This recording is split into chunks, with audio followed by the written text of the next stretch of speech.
Thank you very much, Mr. Minister. We were just talking in the last session about whether we are bulls in a China shop or whether we are bullish.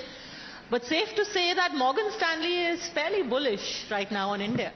No. So are, I think, many investors and many global companies and brands that are looking at this certainly post-COVID redrawing of the tech world. And I have absolutely no hesitation in saying the world is very bullish about the future of India.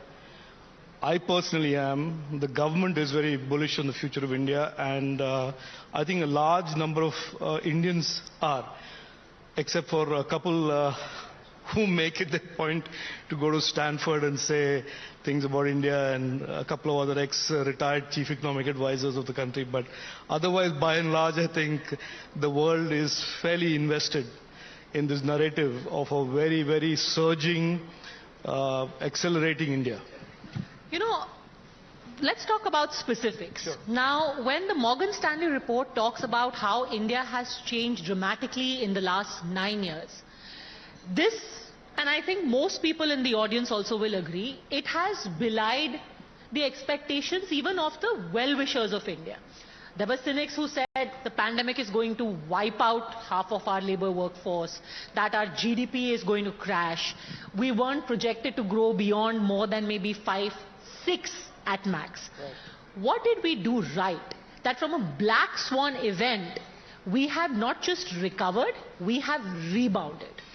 Oh, it's a very powerful question, Padmaja, and I think a lot of this, and the answer to this is a longish one, because if you go back to 2014 and, in a sense, rewind back to what Prime Minister Narendra Modi ji inherited, he inherited an economy that had gone through 14 quarters of inflation, 12 quarters of economic degrowth and IIP reduction. It was a flight of investment capital where companies like Telenor, Nokia, Etisalat were running away from India. The banking sector and the financial sector in general had been devastated by years of crony lending and NPA that had heaped up. And the only narrative about India was what scam was the topic this day, or what the scam would be the other next day. So that was where we started this journey. And a lot of people ask me when I travel abroad and I meet people on what really contributed to India's resilient response during COVID, the pandemic. The fact that our economy rebounded so fast, the fact that we could deliver 220 crore vaccines in such an orderly manner when even countries today are struggling to do that. And I say it is really all of the policy actions from 2014 that the Prime Minister and his government took, rebuilding the financial sector, creating a new culture of governance, not just in government but also aimed at the financial sector, where there would be no more of this phone or loan culture that we have seen for 65 years. Transform the narrative of government versus citizen, again by turning the narrative of 6.5 decades that 100 rupees leaves Delhi, only a 15 rupees reaches a beneficiary. Change that with technology. So the fact that he put so much of technology into governance to change the narrative of governance and democracy really came to our help during the most trying black swan event that we've seen in modern India's history, which is first the COVID, then the European conflict. So I think a lot of these policy actions, I think pre-2014 we were all conditioned to think that there would be these snappy, headline-grabbing, big announcements that would change things, and we realized actually that none of that works. Actually what is required is steady, systematic policy making, maximum governance, integrity, and with clear goals and outcomes in mind. And that is what the Prime Minister did for several years leading up to COVID pandemic. And after the pandemic, all of those have really kicked in and helped us rebound in a manner that today we can see we are the fastest growing nation in the world. Who in 2014, Padmaja, I ask you, would have looked at India and said, we will be the fastest growing nation in the world? No way. Nobody. And even now, I mean, even the report talks about how there's considerable skepticism even now in some quarters in investors abroad. They don't think this is going to last. Look, I mean, skepticism amongst certain sections of our political class is because I think they are now over-invested in that narrative about Let me skepticism. be more specific, because people also say, oh, you know, it's one thing to create money in the hands of a few, as is popular. 5 दोस्त हैं मोदी जी के, उनके हाथ में सारी wealth accumulate हो रही है, but democracy index is dipping. So this is not a long-term. Look, one of the things about Article 19 and the right to free speech is you can say whatever you want, even if you sound like an absolute idiot. Sorry to use that phrase. This is a country today that is a beacon of democracy to the countries around the world. We have the most functional democracy, and I say to those people who are whining and whinging about EVMs, whining and whinging about democracy, whining and whinging about media and the judiciary, I ask them how come they've gone silent after the Karnataka elections. So, look, there is obviously a group of people who are invested, and they are desperately invested in a narrative that we are not doing well, we will not do well as a nation. The BJP and Prime Minister Narendra Modi ji, all of this is smokes and mirrors, and that is their game, that is their choice, and I have nothing to say about that. Excepting the world is looking at India, investors are looking at India, when global brands like Cisco, Apple, Samsung are moving their manufacturing to India. When large brands all around the world in the electronics and tech space are looking at India as trusted partners, I say that, look, they probably know a lot more about India than some few people in the Congress party. I mean, you're talking about manufacturing, but as an aside, we had a former RBI governor say that you're gloating about the iPhone factory, but most of it is just assembling, I mean. Yeah, I simply say that Raghuram Rajan has to decide whether he is a failed economist or a to-be failed politician. He can't be both. If he wants to be a politician, that's fine. He can say as absurd and outrageous as things as he wants. And there is another moral to the story. What you know nothing about, it's best you be silent about those. And he certainly doesn't know anything about manufacturing or electronics manufacturing. He wrote an edit, I think some 6-7 months ago in the Times of India. I rebutted him and exposed all of his lies and false assumptions. He didn't say a word after that for 6 months. He suddenly surfaced again after the Karnataka elections, and he's come back. I certainly will rebut him in the next few days. And if he's got an embarrassing tendency to deal with pain and embarrassment, that's fine. We will deliver that for him. A lot of people say that he is the best finance minister we didn't have. Well, when he was the RBI governor, he certainly presided over wrecking the Indian banking system. So I actually think there are a lot of people in India who are very glad that he didn't become finance minister.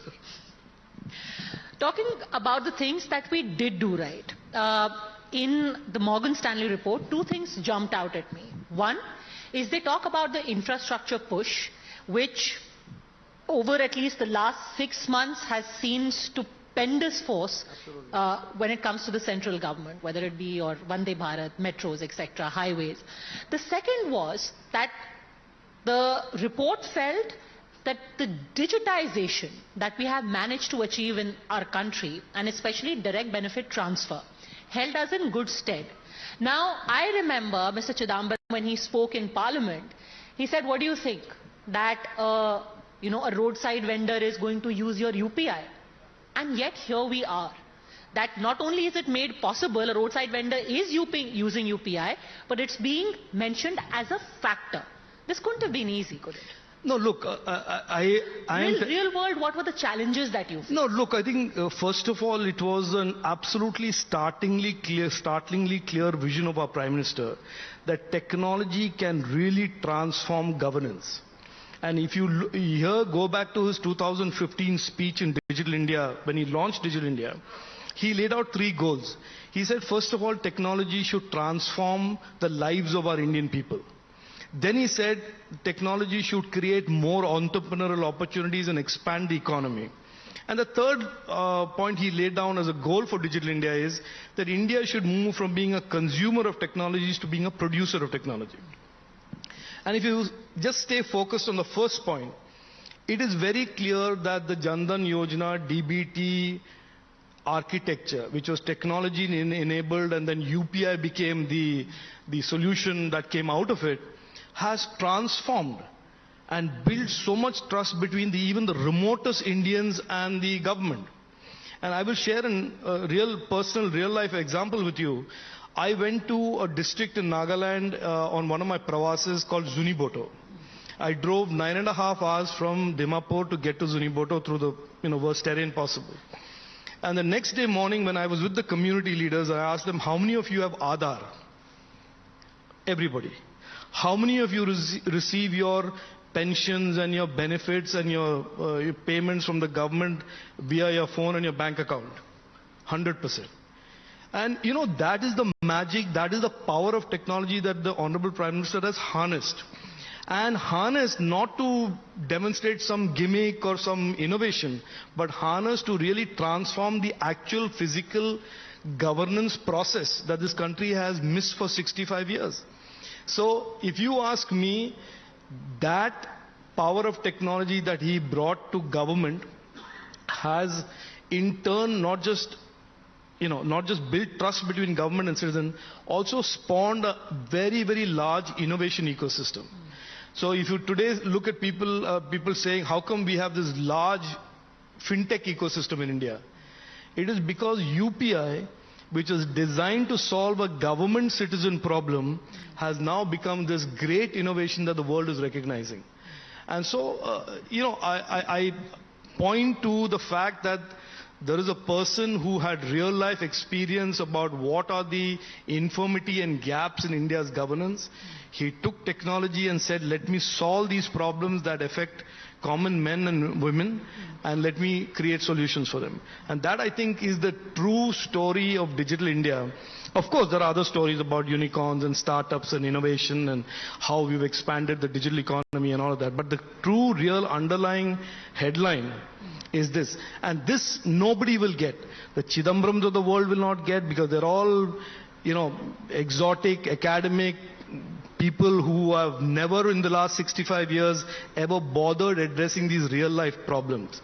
And so I think that is the difference between those who go to Cambridge or Stanford or University of Chicago or wherever they go and wherever their tourism takes them, and people who really look at technology as an enabler to solve real problems for real people.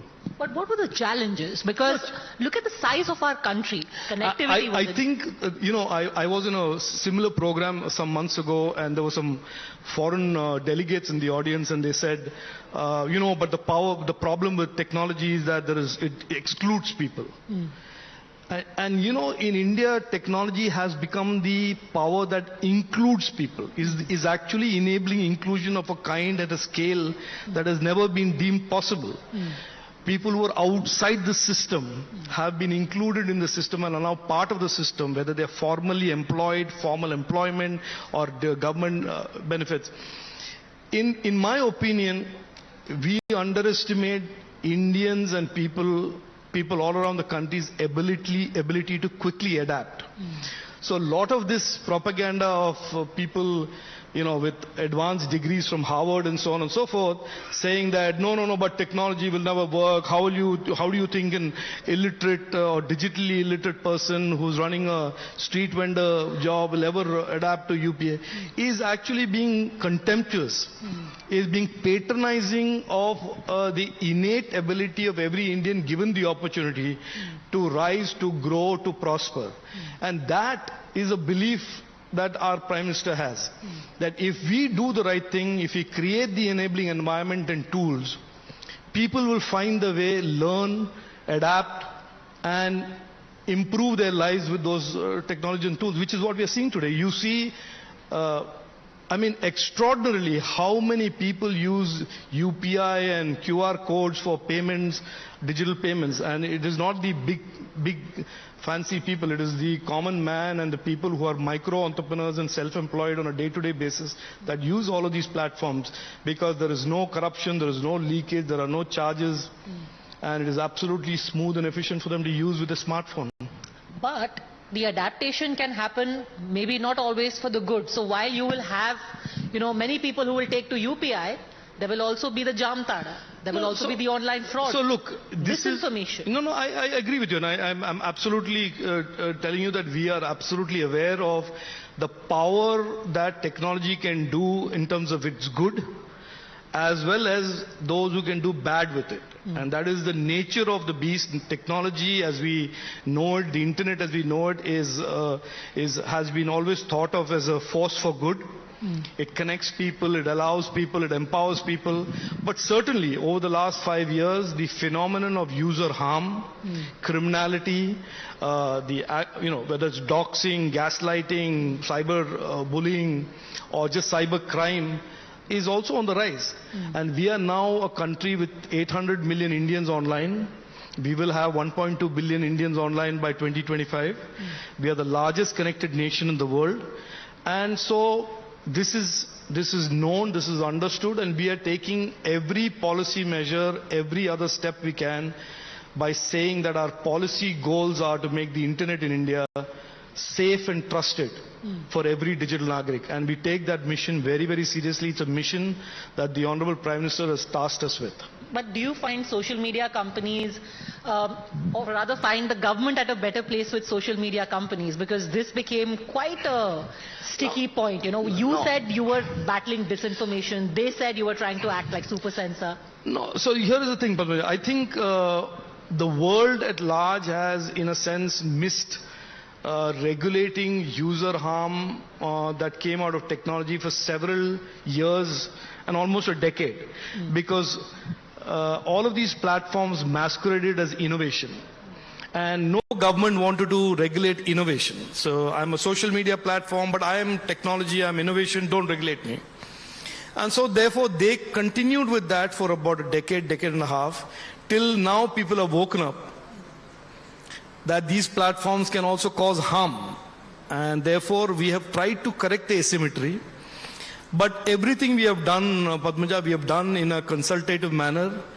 I have persuaded, the government has persuaded every platform that it is in all our interests to make sure that the internet in India is safe and trusted, that 1.2 billion Indians trust the internet that they operate on, that they consume, that they communicate on. And so therefore I think there is a large consensus that the internet should be safe and trusted. Now certainly I think you're alluding to the misinformation piece. Apart from all of the other harms of CSAM and pornography and religious incitement content that we have put out there as no-go areas for platforms, we've also said misinformation is a dangerous phenomenon. Your fact check. Yeah, and so we've said that the platforms have sought help, that if there is falsehood that is put out there about the government, there should be a way for the government to say, look, this thing is false. And just say that, just to say this is false. It is. But you could be covering your tracks. Sorry? You could be covering your tracks in the name of, that would spell the end of investigative journalism. No, I think the issue is not so much about investigative journalism. If you say 1 + 1 is 3, and we say no, but 1 + 1 is 2, or for example, as you saw in the recent case, the Washington Post article where there were 1,000 accounts that were posting misinformation that was inciting violence, and they were posting misinformation about the government of India's actions against a particular community. So these are all very dangerous things and trends, and I want to say that we are the first government to prescribe in the rules, in the law, that Article 14, 19 and 21 cannot be violated by any platform. And Article 14, 19 and 21 is discrimination, free speech and right to privacy. So we are actually saying we are custodians of that. We will ensure that those rights are never violated. But for those who try to conflate the right to free speech as being equal to right to misinformation are mistaken. Misinformation, there is nothing in the right to free speech that gives you a license to say lies or pass off misinformation as the truth. And that is not an area that we are going to just take lightly because a few people say, no, but it's the right to free speech. We will certainly argue the point, we will convince them that the right to free speech does not mean misinformation, because misinformation can be weaponized. It can be weaponized against communities, it can be weaponized against an individual, it can be weaponized against governments or people within the government, and that is certainly, we believe, not the correct thing for the Indian internet. But will you be even-handed irrespective of who is the violator? What if somebody in the BJP says? Will you be fact-checking just citizens? So I think part of this is because people haven't understood how this will work, and I'll explain to you how this is supposed to work. If there is somebody who posts something false about a government department, and we are leaving the private sector out of it for the time being, even though there is a demand that you should do fact-checking for the private sector as well, that if there is something false that is put out there by the government, the fact-checking unit will just simply label that content as being false. There is nothing binding on the platform to take it down. So let us assume you are the platform, I am the government, I say you have a piece of content that is false on your platform. You decide, I don't care, I don't want to take it down. Nothing happens. All that happens is the immunity you have against any case is withdrawn, and then you and I, you the platform and I the aggrieved party because of the content on your platform, will go to a court of law, and the court will decide who's right and who's wrong. And that, I think, is the absolute fair, because willy-nilly in the UPA time, in the IT Act, there is a blanket safe harbor and protection against legal cases that have been given to all these social media platforms under Section 79. Which means if I'm aggrieved by something on your platform, I have no way of taking you to court and arguing my case that I'm aggrieved, which is a denial of natural justice. So this is really just about leveling the asymmetry between the platform who hides behind this immunity under Section 79 and those who are aggrieved in the government or otherwise, saying that, look, I want to get this adjudicated by a court. So this is, if you go into the detail, it's absolutely fair, it is absolutely transparent and absolutely necessary that those who have the power to viralize misinformation have also the accountability of answering that in a court of law under due process, of course. But will it only apply to disinformation about the central government led by the BJP or the Indian state as a whole? What if, for example, somebody from the BJP posts some misinformation about, say, the government of Rajasthan, right, that, oh, communal violence is happening in Rajasthan. Right. Will you be going and marking that out? And the power to currently the framework that we have put out there is a power about the central government.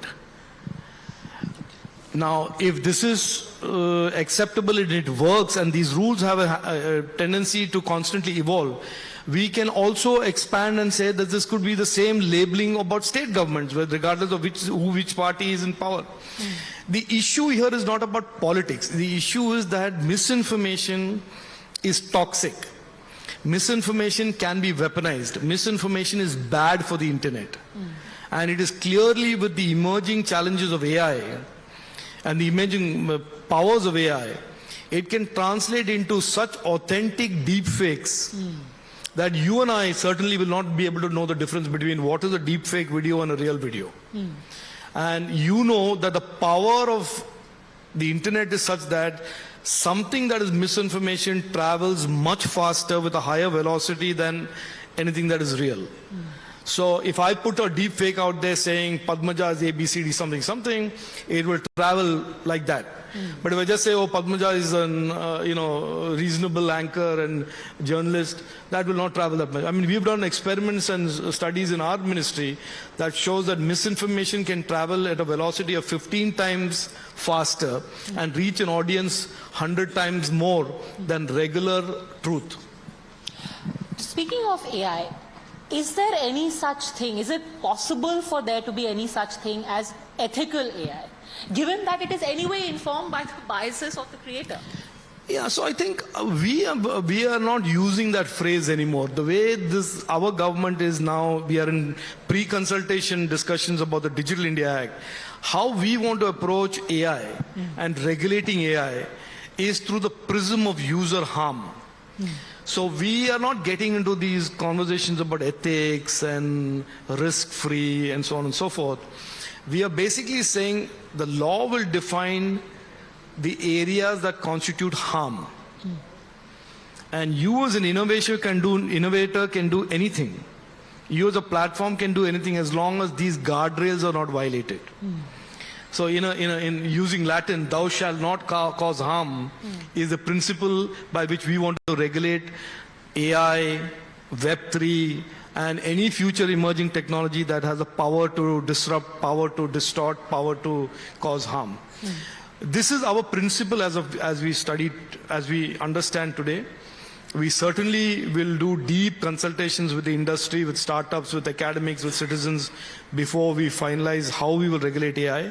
But the concern that people have in the world and concern that people have in India that AI is a very different force.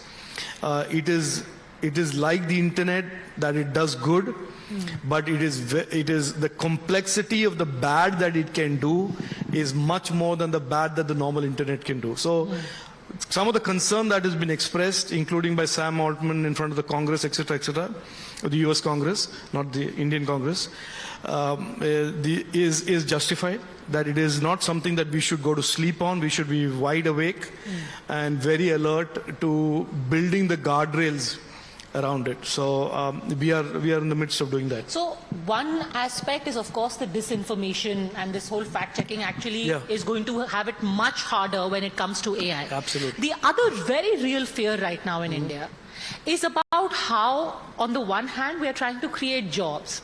On the other, you have this AI, which could make a lot of us defunct. How do you... No, look, I actually think the tech sector, and I was listening to Mr. Piramal when he wound up, that is the red hot area in terms of job creation and new job opportunities and new investment opportunities. It is just going to be just very, very exciting in the next 5 to 10 years. Now, it is quite clear that within that sector, there is going to be a redrawing and reshaping of the workforce. AI is certainly going to make some of the traditional jobs in the tech sector slightly irrelevant or less relevant, but it's going to throw up a whole new category of data scientists, annotators, and whole new category that does not exist today. So I think in a net sum, if you look at it, that AI is going to obviously, the way I present it is not that AI is going to cause loss of jobs. It is certainly going to restructure the job market in the tech space. It is going to create a lot of new jobs. It is going to make a few jobs irrelevant. And the tech space in general, and our Prime Minister's goal is to make it a $1 trillion digital economy, or 20% of the GDP by 26, is going to be the place where a lot of jobs and a lot of opportunities are going to be created. Well, on that optimistic note, one, you can have the fear of the unknown, or you can have a harnessing of the unknown to create better jobs and a better country. Don't fear it, don't fear it. Won't fear. Thank you. Daro mat, as Mr. Gandhi said. Thank you very much.